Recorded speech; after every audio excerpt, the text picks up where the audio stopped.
ओम श्री गणेशाय नमः। नमस्कार दोस्तों, आज मैं आपको बालचंद्र संकष्टी चतुर्थी व्रत की कथा और चौथ माता की कथा सुनाऊंगी। अगर आपको यह कथा अच्छी लगे तो आप वीडियो को लाइक, सब्सक्राइब और शेयर जरूर कीजिएगा। मार्च में पड़ने वाली संकष्टी चतुर्थी को बालचंद्र संकष्टी चतुर्थी कहते हैं, जो भगवान श्री गणेश को समर्पित है।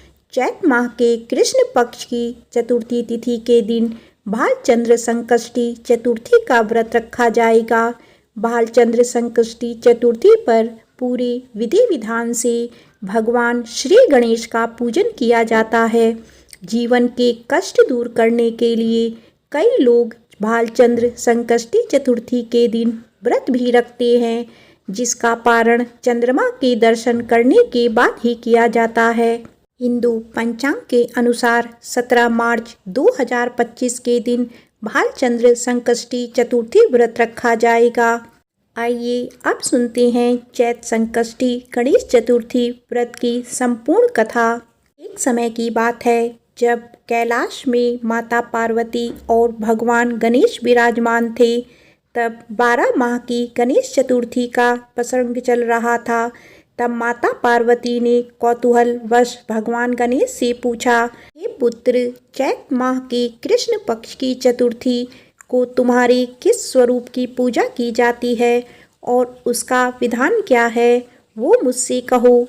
माता पार्वती की जिज्ञासा को शांत करते हुए भगवान गणेश ने कहा, हे माता, चैत माह के कृष्ण पक्ष को आने वाली चतुर्थी को मेरी बालचंद्र स्वरूप की पूजा करनी चाहिए। इस दिन पूरे दिन व्रत रखकर रात्रि में षोडशोपचार में मेरा पूजन करना चाहिए। इस दिन व्रती को ब्राह्मण भोजन के अंततः पंचगव्य पान करके रहना चाहिए। यह पूर्ण रूप से सभी संकटों का नाश करता है। इस व्रत के स्मरण मात्र से मनुष्य को सभी सिद्धियों की प्राप्ति सहज रूप से हो जाती है। अब माता, मैं आपको इस व्रत से जुड़ी एक कथा के विषय में अवगत कराने जा रहा हूँ, अतः आप इसे ध्यानपूर्वक सुनिए। सतयुग में मकरध्वज नामक एक राजा हुआ करते थे। वे परम प्रजापालक थे। उनके राज्य में सभी लोग सुखी और समृद्ध जीवन व्यतीत कर रहे थे। सभी वर्ण के लोग अपने धर्म का पूर्ण निष्ठा से पालन करते थे। प्रजा निरोगी और स्वस्थ जीवन व्यतीत करती थी। प्रजा में चोर और डाकू आदि का कोई भय नहीं था। नगर में रहने वाले सभी लोग उदार, दानी, धार्मिक, बुद्धिमान और सुंदर थे। इतना सुंदर राज्य होने के पश्चात राजा पुत्र सुख से वंचित थे। पुत्र रत्न की प्राप्ति हेतु उन्होंने कई यत्न किए। में महर्षि याज्ञवल्क्य की कृपा से उन्हें पुत्र धन की प्राप्ति हुई। पुत्र रत्न की प्राप्ति होने पर राजा की खुशी का कोई ठिकाना नहीं रहा था। अब वो अपने राज्य का संपूर्ण कार्यभार अपने मंत्री धर्मपाल को सौंपकर विविध प्रकार के खेल खिलौने से अपने राजकुमार का पालन पोषण करने लगे। यहाँ राज्य का शासक अपने हाथों में आ जाने से मंत्री धर्मपाल धन्य धान्य से संपन्न हो गए। मंत्री महोदय को एक से बढ़कर एक पुत्रों की प्राप्ति हुई। सभी पुत्रों का विधि विधान से पूरे हर्षोल्लास के साथ विवाह संपन्न किया गया। अब सभी मातृ पुत्र धन का उपभोग बड़े जतन से करने लगे। परिवार के सभी सदस्यों में सबसे छोटे पुत्र की पुत्र वधू बहुत धर्मपरायण थी। भगवान गणेश की परम भक्त थी। चैत माह के कृष्ण पक्ष की चतुर्थी आने पर उसने भगवान गणेश की पूर्ण श्रद्धा से आराधना और पूजा की और उनका व्रत अनुष्ठान भी किया। पूजन और व्रत से विचलित होकर सास अपनी पुत्र वधू से कहने लगी, अरे, क्या तंत्र मंत्र द्वारा मेरे पुत्र को अपने वश में कराने के उपाय कर रही है। अपनी सास द्वारा बारंबार निषेध किए जाने पर भी अपनी पुत्र वधू में कोई बदलाव न आता देख सास पुनः बोली, अरे दुष्टा, मेरे बार बार कहने पर भी तू मेरी बात को अनदेखा कर रही है। मैं तुझे पीट कर ठीक कर दूंगी। मुझे यह सब तांत्रिक अभिचार पसंद नहीं है। अपनी सास की बात सुन पुत्रवधू ने विनम्रता से कहा, हे सासू माँ, मैं संकटनाशक भगवान गणेश का व्रत कर रही हूँ। यह व्रत अनुष्ठान करने से मनोवांछित फल की प्राप्ति होती है। अपनी पुत्रवधू की बात सुन क्रोधवश सासू ने अपने पुत्र से कहा, हे पुत्र, तुम्हारी वधू जादू टोने पर उतारू हो गई है। मेरी बार बार समझाने पर भी उसने मेरी एक ना सुनी। अब तुम ही इसे मारकर उसकी अक्ल को ठिकाने ले आओ। मैं किसी गणेश को नहीं जानती मानती। वे कौन हैं और उनका व्रत कैसे होता है? हम लोग तो राजकुल से हैं। हमारी भला किस विपत्ति को वो नष्ट करेंगे? माता की आज्ञा को मानते हुए उसके पति ने उसे मारा और पीटा। इतनी पीड़ा को सहन करते हुए भी उस पुत्रवधू ने व्रत को पूर्ण किया। व्रत के अंत में वो भगवान गणेश जी का स्मरण करते हुए प्रार्थना करने लगी और कहने लगी, हे विघ्नेश्वर, हे गणपति, आप हमारी सासू ससुर को अपना परम दिखलाइए ताकि वो आपकी महिमा को समझ पाएं और उनके मन में आपके प्रति श्रद्धा भाव जागृत हो। अपने भक्त की करुण पुकार सुन भगवान गणेश जी ने देखते ही देखते राजा के पुत्र का अपहरण कर उसे धर्मपाल के महल में कहीं छुपा दिया। उसके बाद राजकुमार के सभी वस्त्र अलंकारों को उतारकर राजमहल में फेंक दिया और खुद अंतर्ध्यान हो गए। इधर राजा ने प्रेम पूर्वक अपने पुत्र को पुकारा, किंतु उन्हें कोई उत्तर नहीं मिला। उत्तर ना मिलने पर उन्होंने शीघ्रता से पुत्र की खोज करना शुरू कर दी। राजा को अपने महल में पुत्र की पुष्टि ना होने पर वो शीघ्रता से मंत्री धर्मपाल के महल में गए और वहां जाकर अपने पुत्र की को खोजने लगे। उन्होंने सबसे पूछा, मेरा राजकुमार कहाँ है? यहाँ उसके सभी वस्त्र और आभूषण मिल गए हैं, किंतु मेरा राजकुमार कहाँ चला गया है? किसने ऐसा निंदनीय कार्य किया है? हाय, मेरा राजकुमार कहाँ है? राजा की व्याकुलता धीरे धीरे अब बढ़ने लगी थी। राजा की दशा को देख मंत्री धर्मपाल ने कहा, हे राजन, आपका चंचल पुत्र कहाँ है? उसका मुझे कोई पता नहीं है, किंतु मैं अभी पूरे राज्य में बाग बगीचे आदि स्थानों पर उसकी खोज आरंभ करता हूँ। के बाद व्याकुल राजा नौकरों, सेवकों आदि से कहने लगे, हे अंगरक्षकों, सेवकों, मेरे पुत्र का शीघ्र पता लगाइए। राजा का आदेश मिलने मात्र से राजा के पुत्र की खोज जोरों शोरों से शुरू हो गई, किंतु राजा के पुत्र का कोई पता नहीं चला। जब राजा के पुत्र का कहीं भी पता ना चला, तब वो राजमहल में आके राजा के समक्ष डरते डरते यह निवेदन करने लगे, हे राजन, हमें क्षमा करें। अभी तक अपहरणकारियों का कोई पता नहीं चला है। राजकुमार को पूरे नगर में किसी ने आते जाते नहीं देखा है।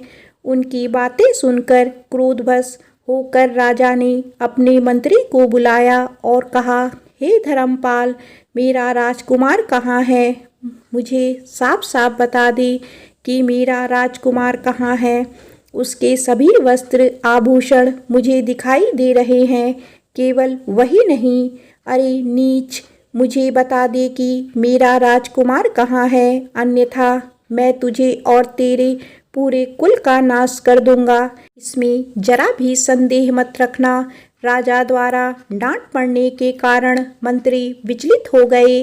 मंत्री धर्मपाल ने राजा के समक्ष नतमस्तक होकर कहा, हे भूपाल, मेरा विश्व कीजिए, मैं अभी पता लगाता हूँ। इस नगर में बालक अपहरणकर्ताओं का कोई गिरोह भी नहीं है, ना कोई डाकू आदि यहाँ वास करते हैं, किंतु पता नहीं किस अपराधी ने ऐसा नीच कर्म किया है और ना जाने कहाँ गायब हो गया है। धर्मपाल अब अपने महल आकर अपनी पत्नी एवं पुत्रों से पूछने लगा। उसने अपनी सभी पुत्र वधुओं को बुलाकर पूछा कि यह नीच कर्म किसने किया है। यदि राजकुमार का पता नहीं चला तो राजन मुझे और मेरे पूरे वंश का विनाश कर देंगे। अपने ससुर की बात को सुन सबसे छोटी पुत्रवधू ने कहा, हे पिताश्री, आप इतने चिंतित क्यों हो रहे हैं? यह सब भगवान श्री गणेश की लीला है। उन्हीं के ही प्रकोप का परिणाम आप भुगत रहे हैं। अतः आप भगवान श्री गणेश की पूजा आराधना करें। अगर राजा से लेकर नगर के सभी राजन पूर्ण श्रद्धा के साथ गणेश जी की चतुर्थी का व्रत करें तो व्रत के फलस्वरूप भगवान गणेश जी राजकुमार को अवश्य लौटा देंगे। मेरा वचन कभी मिथ्या नहीं होता। छोटी पुत्रवधू की बात सुनकर ससुर ने कहा, हे पुत्री, तुम सत्य कह रही हो। तुम धन्य हो। हमारे कुल में एक तुम ही तो हो जो मेरा और मेरे कुल का उद्धार कर रही हो। भगवान गणेश जी की पूजा कैसे की जाती है वो तुम मुझे बताओ। हे सुलक्षणी, मैं मंत्र बुद्धि होने के कारण भगवान गणेश के व्रत का महिमा नहीं जानता हूँ। अतः मुझ पर और मेरे परिवार को उनके किए गए अपराध की क्षमा देकर राजकुमार का पता लगवा दो। तब सभी लोगों ने भगवान श्री गणेश का कष्टनाशक चतुर्थी के व्रत अनुष्ठान किया। राजा सहित सभी नगरजनों ने गणेश जी को प्रसन्न करने हेतु व्रत का अनुष्ठान किया। सभी के व्रत अनुष्ठान के प्रभाव से गणेश जी प्रसन्न हो गए और देखते ही देखते सभी लोगों के सामने उन्होंने राजकुमार को प्रकट किया। राजकुमार को अपने समक्ष देख राजा सहित सभी नगरवासियों की खुशी का ठिकाना ना रहा। वो बस राजकुमार को आश्चर्यचकित होकर देखने लगे। राजा अपने पुत्र को पुनः प्राप्त करके खुशी से फूले नहीं समा रहे थे।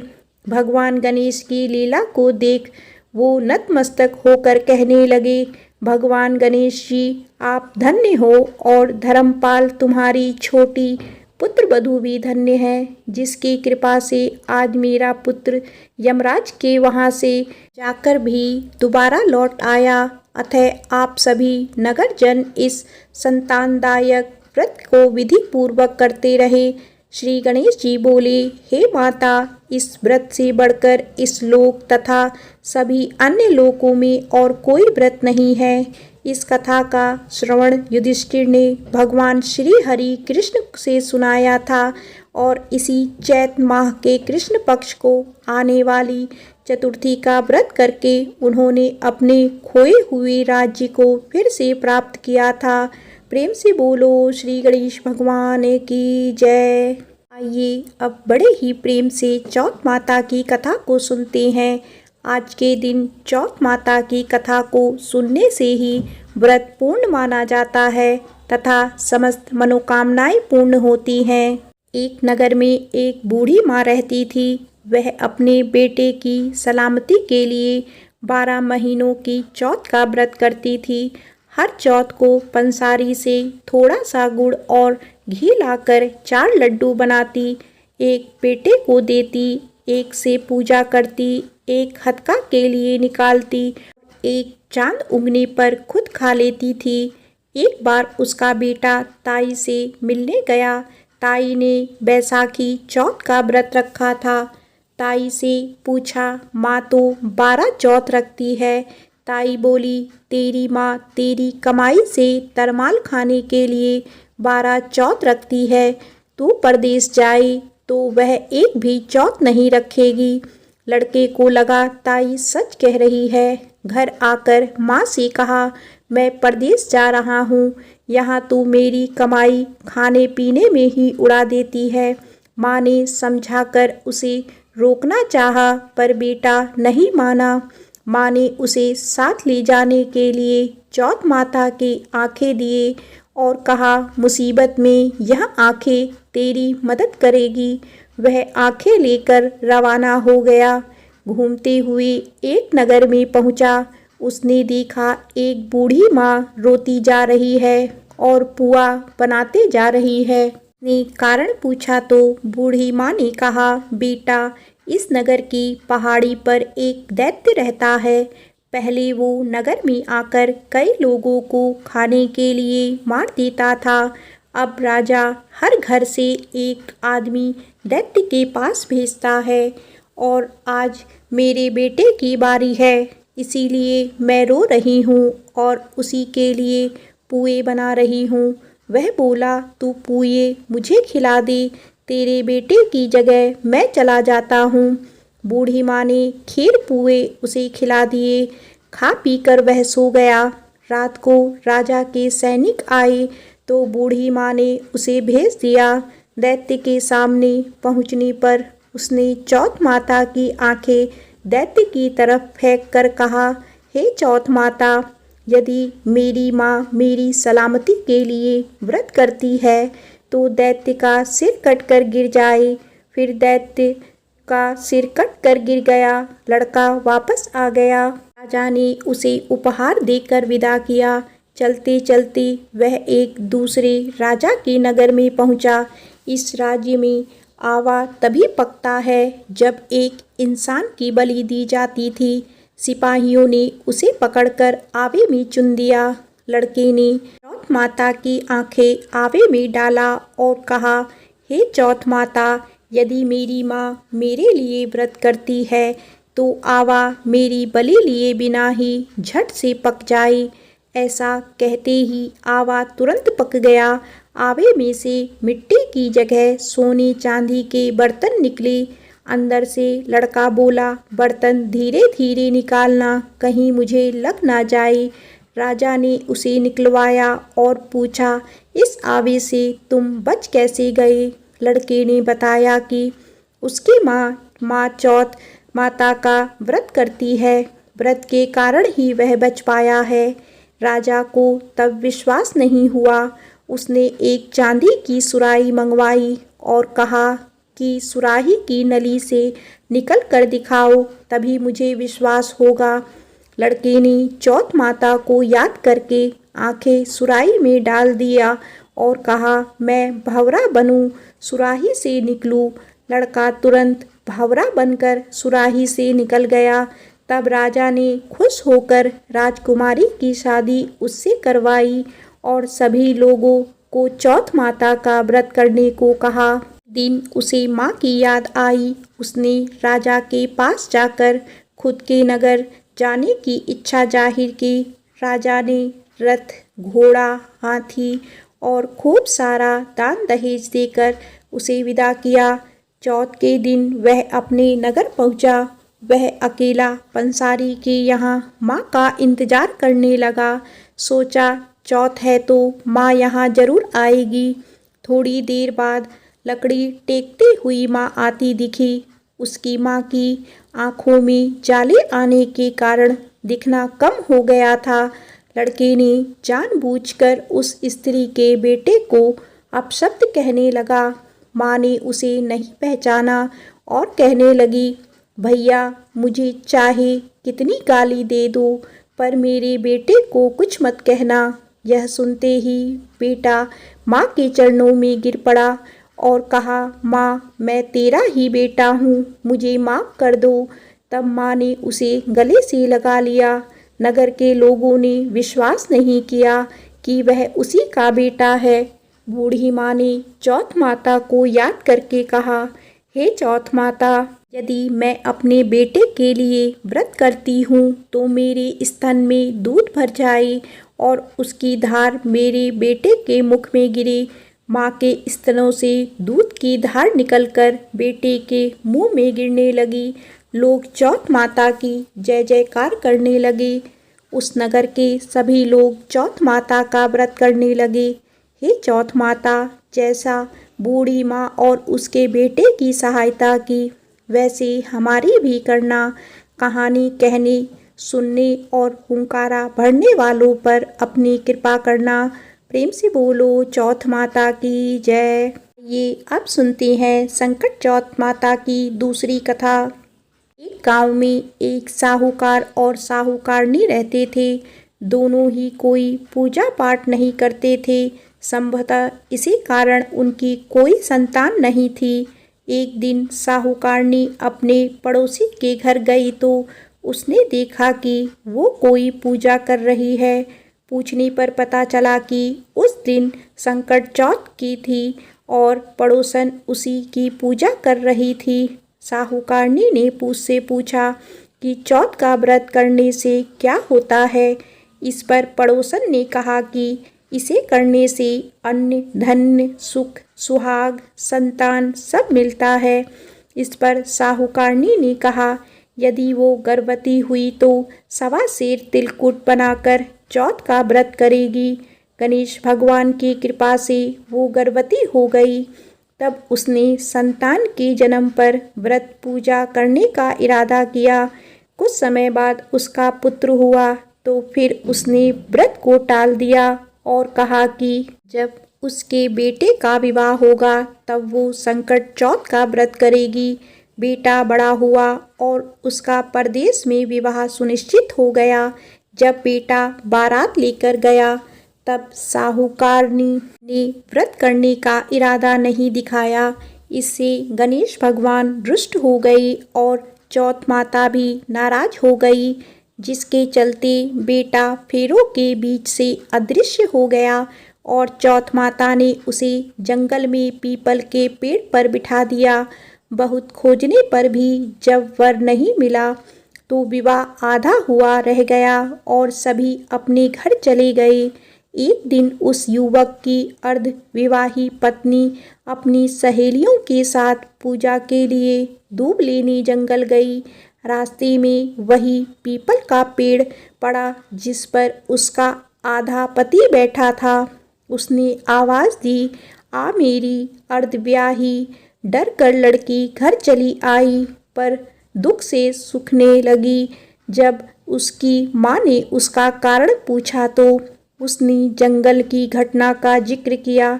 उसकी माँ उसी स्थान पर गई तो उसने देखा कि सेहरा पहने, साफा बांधे उसका जमाई पीपल पर बैठा है। उसने इसका कारण पूछा तो लड़के ने बताया कि माँ ने बोलने के बाद भी चौथ का तिलकुट नहीं किया, इसीलिए चौथ माता ने नाराज होकर उसे वहाँ बैठा दिया। यह सुनकर लड़की की माँ साहूकारनी के घर गई और उसने पूछा कि तुमने संकट चौथ का कुछ बोला था? तो उसने कहा, हाँ तिलकुट बोला था। तब उसकी समधिन ने कहा कि बोलने के बावजूद अपना वचन ना निभाने के कारण आपको दंड भुगतना पड़ रहा है। इस पर साहूकारनी ने कहा कि जैसे ही उसका बेटा बहू लेकर घर आएगा वो तिलकुट करेगी। इससे गणेश जी प्रसन्न हो गई और उसके बेटे को मुक्त करके फेरे पूरे करने का आशीर्वाद दिया। धूमधाम से विवाह हो गया और वह बहू लेकर घर आया। इसके बाद प्रसन्न साहूकारनी ने 2.5 मन तिलकुट का पूजन किया। साथ ही प्रार्थना की, हे श्री गणेश और चौथ माता, जैसे आपको आशीर्वाद से मेरे कष्ट दूर हुए ऐसे सबके दूर हो और वो हमेशा संकट चौथ और तिलकुट करने लगी। तभी से सब लोग ये कथा को पढ़कर इस व्रत को करते हैं। एक बार प्रेम से बोलिए, श्री गणेश भगवान की जय, चौथ माता की जय।